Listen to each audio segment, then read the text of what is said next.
আসসালামু আলাইকুম। মহিলা কলেজ চট্টগ্রামে আয়োজিত অনলাইন ক্লাসে শিক্ষার্থীদের স্বাগত জানাচ্ছি আমি আয়েশা আক্তার, প্রভাষক, অর্থনীতি বিভাগ, মহিলা কলেজ চট্টগ্রাম। তোমাদের আমি অর্থনীতি দ্বিতীয় পত্রের সপ্তম অধ্যায় নিয়ে আজকে আলোচনা করব। কেমন আছো শিক্ষার্থীরা? আশা করি ভালো আছো এবং সুস্থ আছো। প্রয়োজন ছাড়া বাসার বাইরে যাবে না এবং যথাযথ সচেতনতা অবলম্বন করবে, স্বাস্থ্যবিধি মেনে চলবে। পাশাপাশি বাসায় যারা মুরব্বী আছে তাদের একটু যত্ন নেবে। আজকে আমরা অর্থনীতি দ্বিতীয় পত্রের সপ্তম অধ্যায় মুদ্রাস্ফীতির প্রকারভেদের দুইটা প্রকারভেদ আমরা চিত্র সহ দেখব। একটা হচ্ছে চাহিদা বৃদ্ধিজনিত মুদ্রাস্ফীতি এবং দ্বিতীয়টা হচ্ছে খরচ বৃদ্ধিজনিত মুদ্রাস্ফীতি। আসো আমরা ক্লাসে যাই। আমরা প্রথমে দেখব চাহিদা বৃদ্ধিজনিত মুদ্রাস্ফীতি। আচ্ছা, অর্থনীতিতে যে কোনো কারণে, অনেকগুলো কারণে চাহিদা বৃদ্ধি পেতে পারে। যখন চাহিদা বৃদ্ধি পাবে, সামগ্রিক চাহিদা, আমরা যখন মুদ্রাস্ফীতি শব্দটা আলোচনা করি তখন এটা আমরা সামগ্রিকভাবে আলোচনা করি, অর্থাৎ মুদ্রাস্ফীতি ব্যাপারটা নির্দিষ্ট কোনো দোকান, এই যে পাশের দোকানে তোমার পণ্যের দাম বেশি, ওটাকে মুদ্রাস্ফীতি আমরা বলবো না। কোনো একটা নির্দিষ্ট এলাকায়, পুরো এলাকায় দাম বেশি, অথবা একটা পুরো দেশে সামগ্রিকভাবে পণ্যের দাম বৃদ্ধি পাচ্ছে, ওইটাকে আমরা মুদ্রাস্ফীতি বলবো। সেই জন্য আমরা এখানে চাহিদার সাথে একটা শব্দ ব্যবহার করেছি, সেটা হচ্ছে সামগ্রিক চাহিদা, অর্থাৎ সমগ্র দেশে চাহিদার যে প্রভাবটা, এখানে চাহিদা বৃদ্ধির যে প্রভাবটা, এটা নিয়ে আমরা আলোচনা করছি। আচ্ছা, আমরা আজকে দেখব যে অর্থনীতিতে এক বা একাধিক কারণে সামগ্রিক চাহিদা বৃদ্ধি পেতে পারে।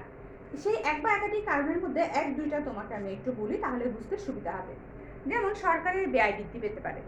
সরকার যদি ব্যয় বৃদ্ধি করে, জনগণের হাতে অর্থের পরিমাণ বাড়বে। যখন জনগণের হাতে অর্থের যোগান বাড়বে, তখন তাদের চাহিদা বাড়বে। সাধারণত তোমার কাছে যখন টাকা থাকবে, তুমি অবশ্যই চাহিদা করবে, ভোগ করতে চাইবেই। যখন চাহিদা বাড়বে, পণ্যের দাম বাড়বে। এই যে চাহিদা বাড়ছে, দাম বাড়ছে, চাহিদা বাড়ছে, দাম বাড়ছে, এই প্রবণতাটাকে আমরা বলে থাকি মুদ্রাস্ফীতি। এই যে ক্রমাগত পণ্যের দাম স্তর বৃদ্ধির প্রবণতাকে আমরা বলে থাকি কি? মুদ্রাস্ফীতি। সেরকম ধরো, সম্প্রসারণমূলক ঋণ নীতি গ্রহণ করলে, সম্প্রসারণমূলক ঋণ নীতি গ্রহণ করলে দেখা যায় কি, তুমি বাণিজ্যিক ব্যাংকগুলো থেকে সহজে ঋণ গ্রহণ করতে পারো। আর ঋণ যখন তুমি সহজে পাবে, তখন তোমার হাতে নগদ অর্থের পরিমাণ বাড়বে। যখন অর্থের পরিমাণ তোমার হাতে বাড়বে, দাম স্তর, মানুষের চাহিদা বাড়বে, চাহিদা বাড়লে দাম স্তর বাড়বে, দাম স্তর বাড়লে মুদ্রাস্ফীতি দেখা দেবে। সেরকম ধরো, পরোক্ষ কর হার হ্রাস। পরোক্ষ কর যদি হ্রাস পায়, যখন কর হ্রাস পাবে, তোমার কাছে পণ্যটা কম দামে তুমি ক্রয় করতে পারবে। পরোক্ষ কর যখন হ্রাস পাবে, পরোক্ষ কর হচ্ছে পণ্যের উপর আরোপিত কর। এই করটা যখন কমিয়ে দেওয়া হবে, তখন দামটা কমে যাবে, তখন তুমি ওই পণ্যটা বেশি ক্রয় করবে। কর হার যখন, অথবা করতে পারি প্রত্যক্ষ কর হার হ্রাস, পরোক্ষ না, প্রত্যক্ষ কর হার হ্রাস। পরোক্ষটা আমরা করবো খরচ বৃদ্ধিজনিত মুদ্রাস্ফীতির বেলায়। আমরা এখন করবো প্রত্যক্ষ করেরটা। প্রত্যক্ষ কর হচ্ছে দুইটা কর আমরা এখানে দেখছি, একটা প্রত্যক্ষ, একটা পরোক্ষ। প্রত্যক্ষ কর হচ্ছে মানুষের আয়ের উপরে যে করটা আরোপ করা হয়, আর পরোক্ষ কর হচ্ছে দ্রব্য বা পণ্য সামগ্রীর উপরে যে করটা আরোপ করা হয়, যেটা সরাসরি ব্যক্তিকে দিতে হয় না, অন্যের মাধ্যমে করটা দেওয়া হয়। এটা আমরা যখন অর্থনীতি দ্বিতীয় পত্রের নবম অধ্যায় পড়বো, তখন আমরা এটা ডিটেল জানবো। আপাতত তুমি এটুকু জানো যে প্রত্যক্ষ কর যদি হ্রাস পায়, মানুষের ব্যয়ের ক্ষমতাটা বৃদ্ধি পায়। যখন কর হার হ্রাস হয়, তোমার হাতে নগদ অর্থের পরিমাণ বাড়ে। যেমন মনে করো যে রহিম সাহেবের 30,000 টাকা মাসিক ইনকাম। 30,000 টাকার উপরে তাকে সরকারকে বাধ্যতামূলকভাবে যে করটা প্রদান করতে হয়, সেটাকে বলা হয় প্রত্যক্ষ কর। মাসে 30,000 টাকার একটা পার্সেন্টেজ সরকারকে তাকে প্রদান করতে হয়, সেটাকে বলা হয় প্রত্যক্ষ কর। এখন সেই করটা যদি আমি কমিয়ে দেই, সেই ব্যক্তির কাছে অর্থের পরিমাণটা বেশি থাকবে। আগে যদি সেই 30,000 টাকার, ধরলাম যে 30,000 টাকার আমি 300 টাকা, মানে 1,000 টাকা, ধরো 30,000 টাকার মধ্যে 1,000 টাকা তাকে কর দিতে হইতো, তাহলে তার খরচ হইতো কত? খরচ করার মতো তার কাছে ব্যয়যোগ্যত কত থাকতো? 29,000 টাকা। এখন ধরো আমি বললাম যে করের পরিমাণ কমিয়ে 800 টাকা করে দিলাম, তাহলে তার কাছে আর 200 টাকা বাড়তি খরচের অর্থ থাকবে, ব্যয়যোগ্য অর্থ থাকবে। তখন সে কি করবে? সেই 200 টাকা খরচের জন্য চাহিদা করবে। চাহিদা করা মানেই, চাহিদা বাড়া মানেই পণ্যের দাম বাড়া, পণ্যের দাম বাড়া মানেই মুদ্রাস্ফীতি দেখা দেয়া। এরকম আরো অনেকগুলো কারণ আছে যার কারণে চাহিদা বৃদ্ধি পাবে এবং চাহিদা বৃদ্ধির কারণে দাম স্তর বাড়বে। ঠিক আছে? তা সোজা ভাষায় সংখ্যাটা দাঁড়াবে অর্থনীতিতে এক বা একাধিক কারণে সামগ্রিক চাহিদা বাড়তে পারে। সামগ্রিক চাহিদা বাড়ার কারণে দাম স্তর বৃদ্ধির এই প্রবণতাটাকে আমরা বলে থাকি চাহিদা বৃদ্ধি জনিত মুদ্রাস্ফীতি। ঠিক আছে? আসো এখন আমরা বলি যেটা আমরা চিত্র দেখাবো। চিত্র দেখাতে হলে আমাকে কিছু জিনিস মাথায় রাখতে হবে। যদি সামগ্রিক চাহিদা বৃদ্ধি পায়, অ্যাডি রাখা, এখানে অ্যাডি মানে অ্যাগ্রিগেট ডিমান্ড মানে সামগ্রিক চাহিদা রাখা। সামগ্রিক চাহিদা রাখাটা ডানে স্থানান্তর হবে। যখন রাখাটা ডানে স্থানান্তর হবে ফলে দাম স্তর বৃদ্ধি পাবে এবং মুদ্রাস্ফীতি দেখা দিবে। বিষয়টা এনে চিত্রের সাহায্যে ব্যাখ্যা করা হলো। এই জায়গায় চিত্রটা আঁকা সম্ভব নয়, এই জন্য আমি আঁকি নাই। আসলে আমরা এই লেখাটা মুছে চিত্রটা আঁকছি।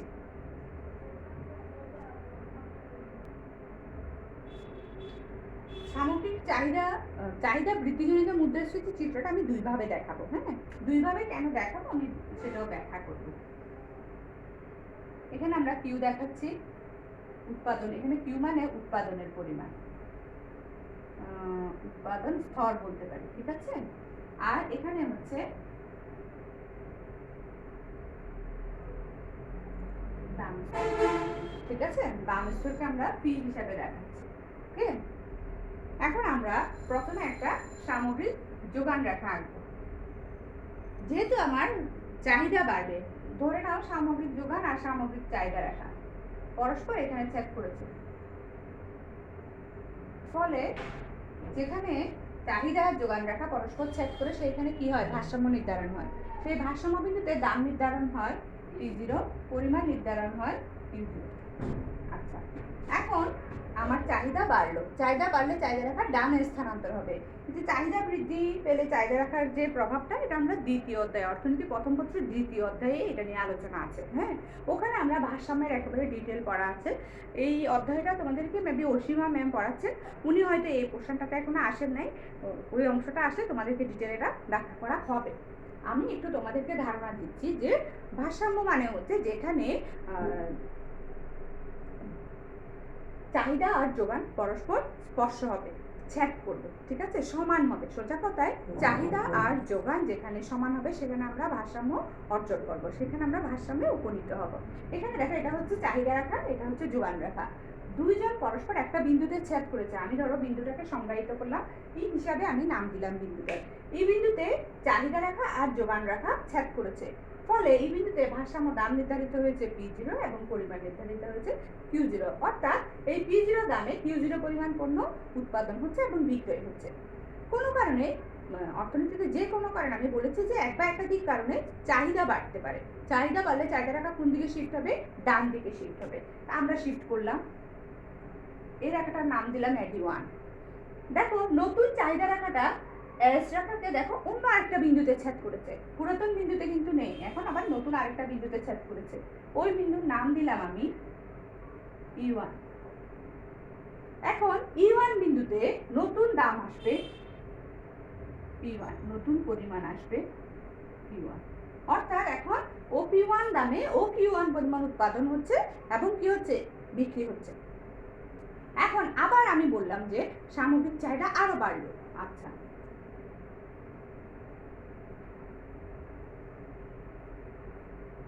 সামগ্রিক চাহিদা বৃদ্ধি পাওয়ার দরুন দেখো অ্যাটিটিউড রেখা ডানে স্থানান্তর হবে। ডানে স্থানান্তর করলাম, এখন ওই ডানের রেখায় নতুন ভারসাম্য বিন্দু আরেকটা আসলো,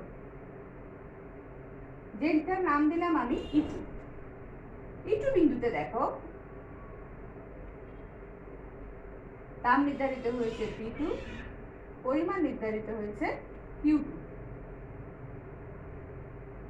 এভাবে যখন চাহিদা বাড়ে দাম বাড়ে, চাহিদা বাড়ে দাম বাড়ে, এই যে সামগ্রিক চাহিদা বৃদ্ধির দরুন ক্রমাগত দাম স্তর বৃদ্ধির এই প্রবণতাটাকেই বলা হচ্ছে কি? চাহিদা বৃদ্ধিজনিত মুদ্রাস্ফীতি। ভালো করে বুঝো, সামগ্রিক চাহিদা বৃদ্ধির দরুন দাম স্তর যে ক্রমাগত বৃদ্ধি পাচ্ছে, এই প্রবণতাটাকেই বলা হচ্ছে কি? চাহিদা বৃদ্ধিজনিত মুদ্রাস্ফীতি। এখন আমরা এই চিত্রের মধ্যে একটা অংশ দেখাবো, যেটা আমি আলাদা ওই পাশে দেখাচ্ছি। এখানে একটু করে দেখাবো, তারপর ওই পাশে চলে যাব। ঠিক আছে? এখানে একটা জিনিস তোমাকে আমার বোঝাতে হবে।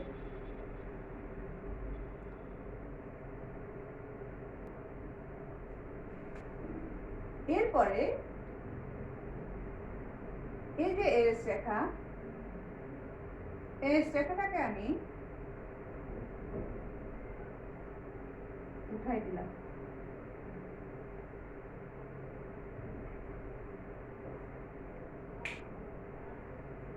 আচ্ছা, তুমি বলতে পারো যে রেখাটা এখন আবার উপরের দিকে চলে গেল, এখন এটা আমি ব্যাখ্যা দিচ্ছি তোমাকে, একটু পরেই দিচ্ছি, একটু ধৈর্য ধরো, একটু পরে আমি তোমাকে ওটার একটা ব্যাখ্যা দিব।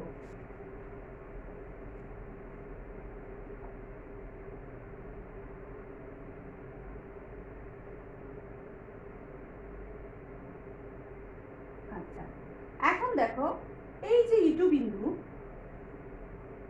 এস রেখাটা ইটু বিন্দু পর্যন্ত এই অংশটাকে আমরা বলবো, এই ইটু বিন্দুকে আমরা বলবো এই, এখানে আমি চাইলে কিউ না লিখে এটা ওয়াই লিখতে পারি। আচ্ছা, এটাকে আমরা ওয়াই, উৎপাদনটাকে ওয়াই দিয়ে দেখাতে পারি, উৎপাদন স্তর ওয়াই লিখতে পারি, Y one, Y Y one, Y two. আচ্ছা, এই ওয়াই টুকে যদি আমি, এই ওয়াই টুকে যদি আমি পূর্ণ নিয়োগ স্তরের উৎপাদন, এটা হচ্ছে পূর্ণনিয়োগ স্তরের উৎপাদন। পূর্ণনিয়োগ স্তরের উৎপাদন মানে হচ্ছে একটা দেশে যে পরিমাণ সম্পদ বা কৌশল আছে, উৎপাদন কৌশল আছে, সবগুলো ব্যবহার করার, যত রকম উৎপাদন কৌশল বা যত রকম সম্পদ বা প্রযুক্তি আছে সব ব্যবহার করার পর যে উৎপাদনটা হয় সেটাকে বলা হয় পূর্ণনিয়োগ স্তর। যেখানে আমি একটা দেশের যতটুকু সম্পদ বা প্রযুক্তি রয়েছে সবটা ব্যবহার করে যে উৎপাদনটা আমি অর্জন করি সেটাকে বলা হয় পূর্ণনিয়োগ স্তর। সেই পূর্ণনিয়োগ স্তরের পূর্বে, পূর্ণনিয়োগ স্তরের পূর্বে এই ইটু হচ্ছে কি পূর্ণনিয়োগ স্তরের বিন্দু। এটা কে বলেছেন? জ্যামকিন্স। জ্যামকিন্সের মতে ইটু বিন্দু হচ্ছে কি পূর্ণনিয়োগ স্তরের বিন্দু। সেই পূর্ণনিয়োগ স্তরের পরে যখন আমি সম্পদ সম্পূর্ণ ব্যবহার করেছি, প্রযুক্তি ব্যবহার করেছি, তারপরও অন্য কোনো কারণে চাহিদা বৃদ্ধির দরুন যখন দাম স্তর বাড়বে, যখন আমি চাইলেও আর উৎপাদন বাড়াতে পারবো না, আমি এখন আর উৎপাদন কিন্তু বাড়াতে পারছি না। দেখো রেখাটা লম্ব অক্ষের সমান্তরাল হয়েছে, ইটু বিন্দুর পরে রেখাটা লম্ব অক্ষের সমান্তরাল হয়ে পড়েছে।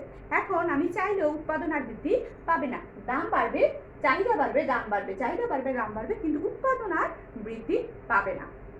সেই জন্য এই ইটু বিন্দুর পরের মুদ্রাস্ফীতিটাকে জ্যামকিন্স বলেছেন প্রকৃত মুদ্রাস্ফীতি। অর্থাৎ ওইটা হচ্ছে ইচ্ছাকৃত পণ্যের দাম বৃদ্ধি নয়, এটা হচ্ছে পারিপার্শ্বিক কোনো প্রভাবের কারণে পণ্যের দাম বৃদ্ধি পেয়েছে। সেটা প্রাকৃতিক দুর্যোগ হতে পারে, অন্য যে কোনো একটা কারণে, যেটা নর্মাল কারণ নয় বা ইচ্ছাকৃত কারণ নয়। সেই কারণে যদি পূর্ণনিয়োগ স্তরের পরেও যদি চাহিদা বৃদ্ধির কারণে দাম স্তর বৃদ্ধি পায়, তখন যে মুদ্রাস্ফীতিটা দেখা দেয় সেটাকে বলা হয় কি প্রকৃত মুদ্রাস্ফীতি। পূর্ণনিয়োগ স্তরের পরে চাহিদা বৃদ্ধির কারণে যখন দাম স্তর বৃদ্ধি পায়, তখন দাম স্তর বৃদ্ধির সেই প্রবণতাটাকে বলা হয় কি প্রকৃত মুদ্রাস্ফীতি। তার মানে এই যে ইটু বিন্দুর পরে এই বিন্দুতে, যেমন ধর আমি ধরলাম E3 বিন্দু, এখানেও দেখো এই রেখাটাকে একটু উপরের দিকে নিলাম, E3 বিন্দুতেও দেখো আমার দাম বেড়ে P3 হইল। E3 বিন্দুতে খেয়াল করে দেখো আমার উৎপাদন কিন্তু আর বাড়ানো সম্ভব হচ্ছে না, আমি কিন্তু উৎপাদন আর বাড়াতে পারছি না। আমার উৎপাদন কিন্তু কোথায় স্থির হয়ে পড়লো? Y2-তে স্থির হয়ে পড়েছে। আমি কিন্তু উৎপাদন চাইলে আর বৃদ্ধি করতে পারছি না, শুধুমাত্র কি বৃদ্ধি করতে পারছি? চাহিদা বৃদ্ধি পাচ্ছে এবং দাম স্তর বৃদ্ধি পাচ্ছে। এই ইটু বিন্দুর পরে যখন চাহিদা বৃদ্ধির কারণে দাম স্তর বৃদ্ধি পায়, এটাকে বলা হয় প্রকৃত মুদ্রাস্ফীতি। তাহলে কি দাঁড়াচ্ছে?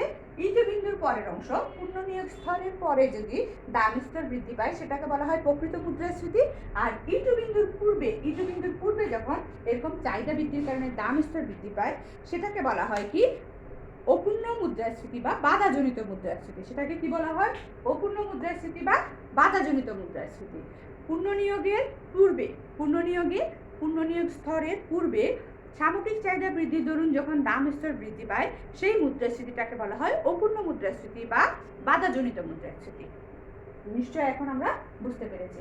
এখন আমি এই অংশটা মুছে ওই পাশে একটা চিত্র দেখাচ্ছি, ঠিক আছে? আমরা এই অংশটা এখানে না দেখিয়ে ডান পাশে আলাদা একটা অংশ দিয়ে দেখাচ্ছি। আচ্ছা, যদি ওই চিত্রটাকে আমি এখন আলাদা দেখিয়েছি, একটু খেয়াল করে দেখো, আমরা পরীক্ষায় মানে বইয়ে আমরা দেখবে এই চিত্রটাও পাবো, আবার এই চিত্রটাও পাবো। তোমাকে যখন উদ্দীপক দিবে তুমি শুধু খেয়াল করবে কোন রেখাটা চেঞ্জ হচ্ছে, অ্যাডি রেখা নাকি এস রেখা। যখন অ্যাডি রেখা শিফট হবে তুমি বুঝবে এটা কোন ধরনের মুদ্রাস্ফীতি, চাহিদা বৃদ্ধি জনিত মুদ্রাস্ফীতি। আবার বলছি আমি, খেয়াল করে দেখো, যদি অ্যাডি রেখা শিফট হয়, যদি সামগ্রিক চাহিদা রেখা পরিবর্তন হয়, তাহলে তুমি বুঝতে পারবে এটা কোন ধরনের মুদ্রাস্ফীতি হবে, চাহিদা বৃদ্ধিজনিত মুদ্রাস্ফীতি।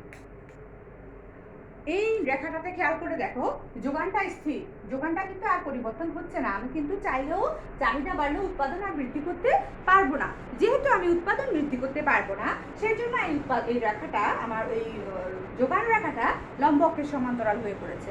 এই যোগান রেখায় যখন চাহিদা বৃদ্ধি পাবে দামও বাড়তে থাকবে, চাহিদা বাড়বে দামও বাড়তে থাকবে। এভাবে যখন চাহিদা বৃদ্ধির দরুন দাম বৃদ্ধি পায় সেটাকে বলা হয় কি, চাহিদা বৃদ্ধিজনিত মুদ্রাস্ফীতি।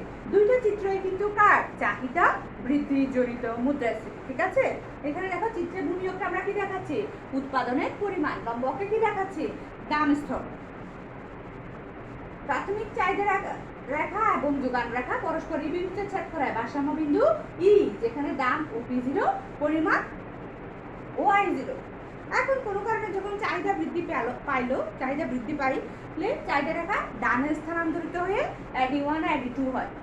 যেমন এখানে কি হবে, AD2 হয়, ফলে দাম স্তর বৃদ্ধি পেয়ে P1 ও P2 হয়। এইভাবে চাহিদা বৃদ্ধির দরুন দাম স্তর P0 থেকে P1 এবং P1 থেকে P2 তে বৃদ্ধির এই প্রবণতাকেই বলা হয় কি, চাহিদা বৃদ্ধিজনিত মুদ্রাস্ফীতি। আশা করি এখানে কোনো সমস্যা তোমার থাকার কথা নয়। আসো আমরা এরপরে দেখবো যোগান হ্রাসজনিত, এটাকে খরচ বৃদ্ধিজনিত মুদ্রাস্ফীতি বলে থাকি আমরা, ওটা দেখাচ্ছি আমি। আমরা এখন দেখবো খরচ বৃদ্ধিজনিত মুদ্রাস্ফীতি। অর্থনীতিতে এক বা একাধিক কারণে যেমন চাহিদা বৃদ্ধি পারে, সেরকম এক বা একাধিক কারণে উৎপাদন খরচ বৃদ্ধি পেতে পারে। যেমন ধরো উপকরণের দাম বৃদ্ধি পাইলো, যেমন ধরো শ্রমিকের মজুরি বাড়লো, শ্রমিক হচ্ছে উপকরণের একটা অংশ, হ্যাঁ শ্রম। মূলধনের সুদ বাড়লো, সুদের হার বৃদ্ধি পেতে পারে। তারপর কাঁচামালের দাম বৃদ্ধি পেতে পারে, কাঁচামালও এক ধরনের উপকরণ। ব্যবস্থাপনায় ব্যয় বৃদ্ধি পেতে পারে, অথবা পরিবহন ব্যয় বৃদ্ধি পেতে পারে। যে কোনো কারণে যখন আমার উপকরণ ব্যয়টা বৃদ্ধি পায়, উপকরণ খরচ, উৎপাদন খরচ বৃদ্ধি পাবে। উৎপাদন খরচ যখন বৃদ্ধি পাবে তখন যে মুদ্রাস্ফীতির সৃষ্টি হবে সেটাকে বলা হবে খরচ বৃদ্ধিজনিত মুদ্রাস্ফীতি। আবার বলছি, উৎপাদন খরচ বৃদ্ধির কারণে সৃষ্ট মুদ্রাস্ফীতিকে, উৎপাদন খরচ বৃদ্ধির কারণে সৃষ্ট মুদ্রাস্ফীতিকে খরচ বৃদ্ধিজনিত মুদ্রাস্ফীতি বলা হয়। এখন উৎপাদন খরচ বিভিন্ন কারণে বৃদ্ধি পেতে পারে। উৎপাদন ব্যয় বাড়তে পারে, কি কি হতে পারে, উপকরণের দাম বাড়তে পারে, কাঁচামাল দাম বৃদ্ধি পেতে পারে, কাঁচামাল ব্যয় বৃদ্ধি পেতে পারে, সুদের হার বৃদ্ধি পেতে পারে, পরিবহন ব্যয় বৃদ্ধি পেতে পারে, ব্যবস্থাপনা ব্যয় বৃদ্ধি পেতে পারে।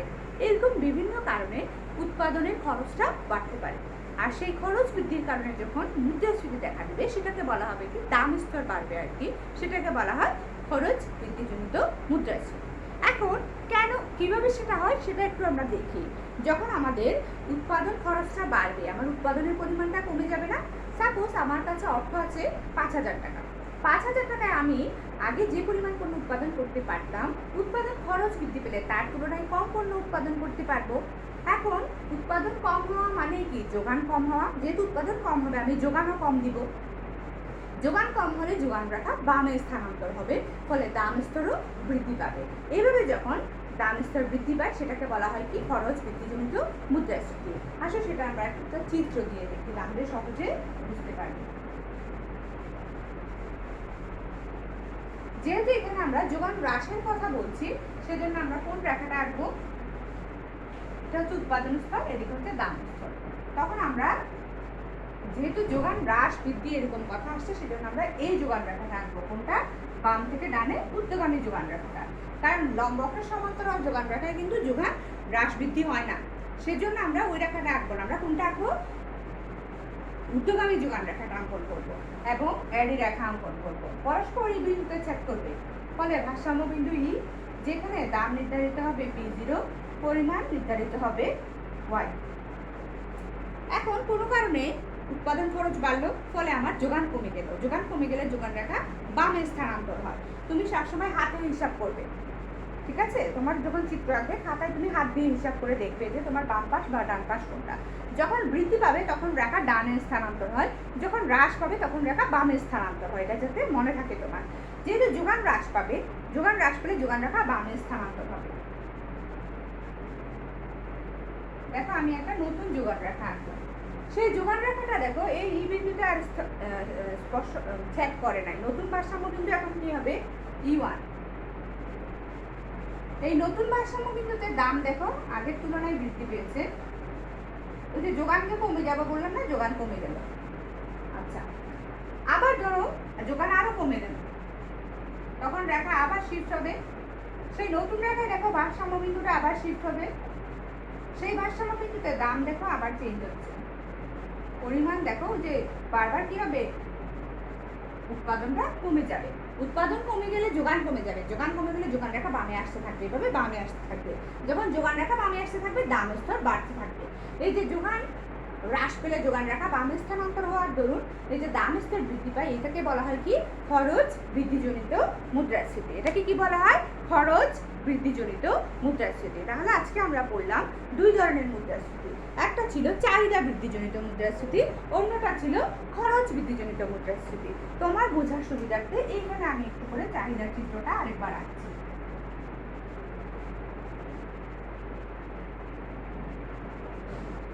এরকম টাইপের একটা চিত্র ছিল। হ্যাঁ, এখানেও দেখো দামটা ক্রমাগত বাড়ছে। একটু খেয়াল করে দেখো, যখন চাহিদা বৃদ্ধিজনিত মুদ্রাস্ফীতি বলছি তখন আমার চেঞ্জ হচ্ছে কোন রেখা? অ্যাডি রেখা, সামগ্রিক চাহিদা রেখা। যখন আমরা খরচ বৃদ্ধিজনিত মুদ্রাস্ফীতি বলছি তখন কোন রেখা পরিবর্তন হচ্ছে? দেখো এএস রেখা।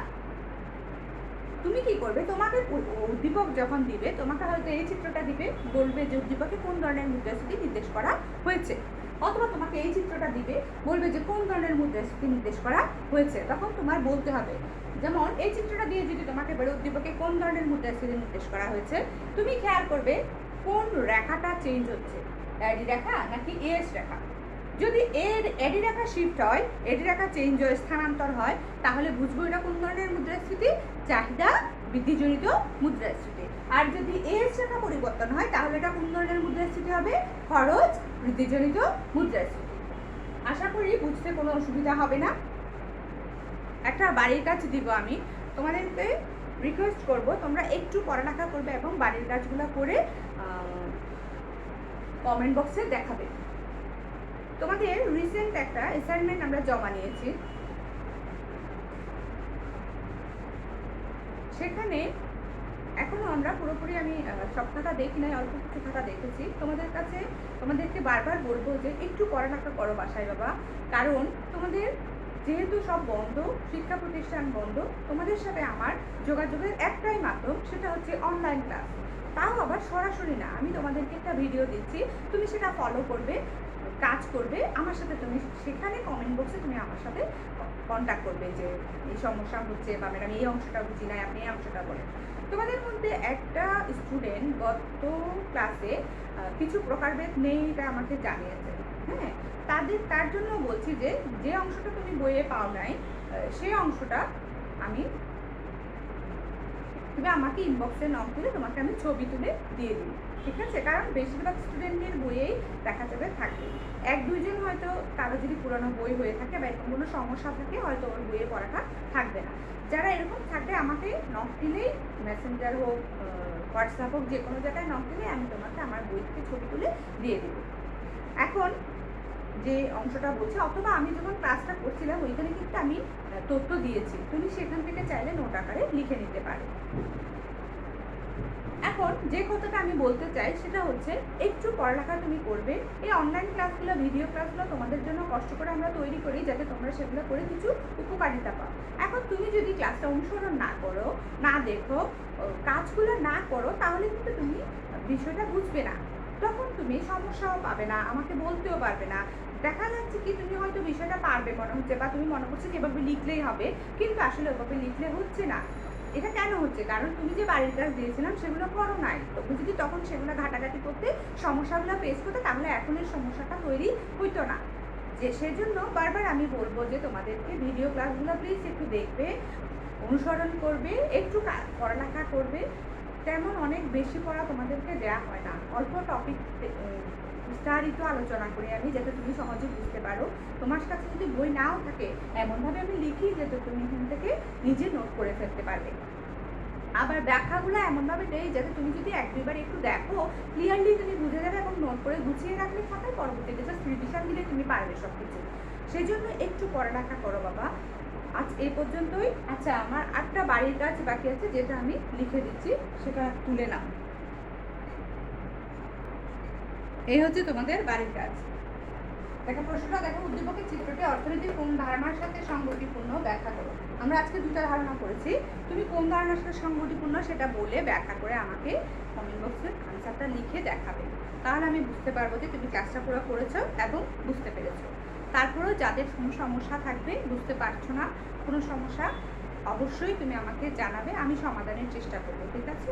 ক্লাসে প্রয়োজন হলে যে অংশটা তুমি বুঝছো না সেটা প্রথমে একটু আলোচনা করে তারপরে পরের অংশে যাবো।